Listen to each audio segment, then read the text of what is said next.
What's up, people? Coming to make the video again for the Raw review for what the fuck was it on Monday? The 21st of October 2013 from Memphis, Tennessee. Um, yeah, was what it was.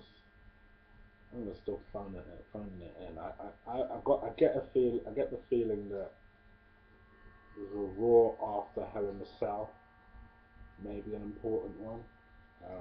You just kind of get the impression that they're phoning it in until then, really. Um, but it was the go home show for Hell in a Cell, so let's see how they did. Uh, to kick off the show, the Authority kick came out, basically, voicing their displeasure at Big Show being able to get in the building. All of a sudden, Big Show appears via satellite. So you know they're starting to work this Vince McMahon angle nice and early. They're basically saying that, you know, Big Show just talking his usual shit.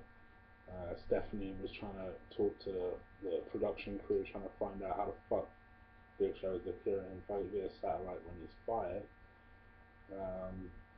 So they were kind of several times they kept giving him. Several times she kept going over to the crew, eventually counting him down from 5 to cutting him off mid-flow. It was what it was. Um, Daniel Bryan came out halfway through as well.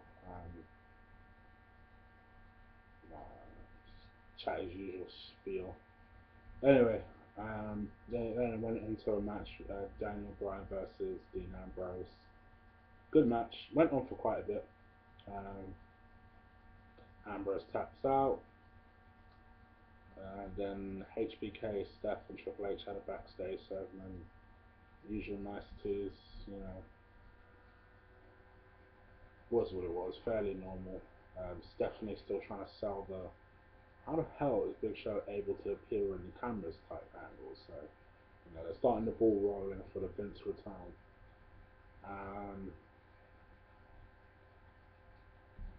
And yeah, was what it was. As you can tell by my tone, I pretty much wasn't uninterested in a lot of the show, and kind of the way I'm describing it. So I apologise if it doesn't seem like I'm particularly interested. Um, then Santino versus Heath Slater. Santino wins next. Dolph Ziggler versus Orton. If anybody thought Ziggler was going to win this, you must be smoking bone. Orton wins. Um, the Bellas versus AJ and Tamina. Apparently Nikki is healed from her injury now. So they were able to do this tag team match. The Bellas win. Obviously trying to hype up the match between Brie and AJ for Hell in a Cell. Then the Wyatt Boys versus Kofi and Miz. Wyatt's, I think, win this one.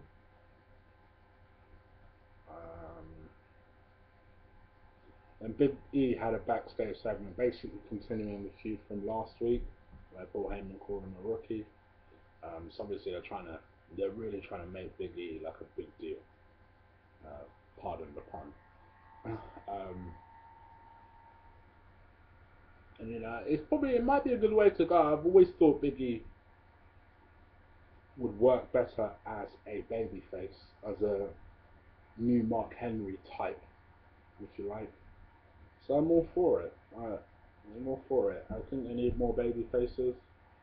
I've always thought he would work better as a baby face. They're trying to use the CM Punk vehicle to get him there. I don't necessarily think that's the way to go. Um, but sure, I'm all for it. Let's see where it goes. Um, so yeah, that confrontation was supposed to lead into Big E versus Axel. At that point, I thought, well, why don't you do that for a pay per view? But then I saw where they were going with it. Bareback was still in the ring with Axel, and them two just decided to beat down Big E. Eventually, well, CM Punk took his sweet ass time coming out. Eventually, CM Punk came out um, to even up the score, and then player. It wasn't Teddy Long, but it was Vicky Guerrero, and she turned it into the inevitable tag team match. So it was Big E and CM Punk versus the Heyman boys. Big E and CM Punk and that. So yeah. Real Americans beat Tons of Funk. Yeah. um, oh, and at this point, I'll tell you what really, I think why I'm really kind of subdued. I kind of woke up to it this morning, because usually for any of you guys that don't know, in the UK, when they show Raw, they show it from about 1 to 4. Obviously, you know, motherfuckers like me work, so I ain't gonna be staying up until 1 o'clock to watch this shit. So, um, I put it on record. I woke up ridiculously early today. I woke up at like 5:30. So I thought, fuck this, I'm gonna play it. I might as well start watching it. And that's pretty much what I did. And maybe it was too early in the morning for me to appreciate the bullshit. But man, halfway through this, I thought I was watching a WWE porno. Because the amount of John Cena dick sucking that I saw in this was just ridiculous. I mean, my gosh. They played video package after mention and commentary to video package after mention. They were plugging this shit more than fucking WWE app. You know how much they love that app. The motherfucker's been gone for 2 months. 2 fucking months. And there's video package. This is the type of shit that makes us hate him. And this is coming from me. Because I didn't hate that guy from the beginning. I actually liked him from the beginning. You know when they were showing the video packages about him coming out to confront Angle and all that? I remember that episode. I really enjoyed that episode. I enjoyed that confrontation.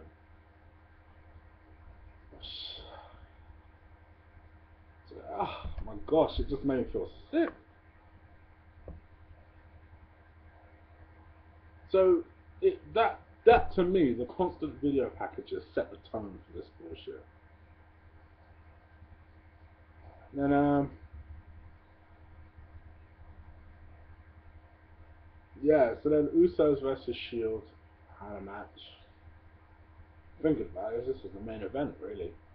Um, with the Rhodes Boys, the new tag team champs, on commentary. Um, oh, I'm glad Cole referred to the fact that Usos was supposed to be the number one contenders. That shit was bothering me for a bit.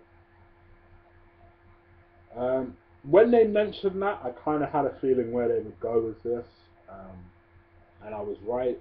They basically ended in a no DQ.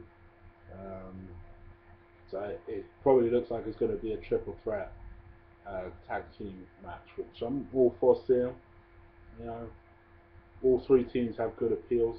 For the old school guys, you know, you like to see Goldust. Although I've never been a Goldust fan, I have always enjoyed his work. So I've never not been a fan. I just, you know, I could take it or leave it when it comes to Goldust. Um, but you know, he adds a bit of an old school feeling, and to be honest, he's doing well.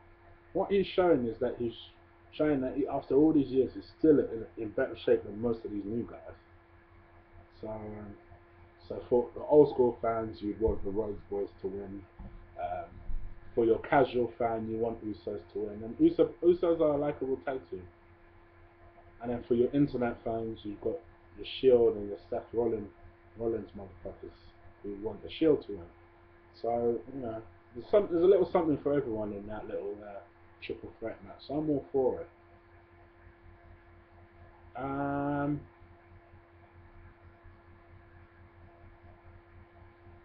and then obviously the whole show was built towards this contract signing segment. Look about it, I fucking hate this show. Um, Alright, it's a clusterfuck of shit. Basically, it was Randy Orton, CM Punk, The Authority, HBK, and all doing their usual jibber jabber, going back and forth. Orton seeming kind of awkward and I'm like, it just felt awkward. This segment just felt awkward. And then a Big Show came on a truck. So you thought, alright, I've seen this type of thing done before with Angle and obviously the Stone Cold. But you know, there ain't no better way to get over a star than to have him drive out the truck. And if this was some sort of literal vehicle for Daniel Bryan to come in and spray the Authority with some shit, all for it. Didn't happen. Basically, Big Show drove the truck out and distracted Orton for Daniel Bryan to give him a running knee, and I'm like, oh, is that it? I didn't enjoy the show, as you could tell. I just uh, I just I just didn't enjoy the show. It didn't hype me up particularly for Hell in a Cell. May watch it. I haven't decided. I'm probably gonna do a preview video. I'm more excited for next week's Raw than I am for Hell in a Cell. Let's put it that way. I suspect next week's Raw will be quite good because they'll start to build towards Survivor Series. That is one of their big four pay-per-views. And really, a lot of people say that the road to WrestleMania starts at Survivor Series. I think it starts. Sorry, at Royal Rumble. I think it starts at Survivor Series because you could kind of get an idea of the storylines that they plan to go down. And obviously, once I have moved and I've settled and I've put the internet in my new flat, and I'm going to do a video um, regarding WrestleMania 30 and what I think the predicted card would be. Last year I did one. I was almost correct in some of the matches that I thought was going to happen. So I figured I might as well do another one. Sorry, I've been so unenthused to do this video. I nearly wasn't going to do it. But I figured with me moving, I'm not sure how long my internet's going to be down for while I move and sort some shit out. So I figured I owe it to you guys to at least do the videos I can do while I can. Wasn't a good show. You know, if you're listening to this before watching the show, don't watch the show. It'll be a waste of 3 hours. It wasn't a good show. Um, Please do like this video, subscribe. Um, put some videos, more videos your way soon. Probably not tomorrow because I'm going to view a couple of flats and sort a couple of things out, but soon. So I hope to catch you guys soon. Take care. Peace.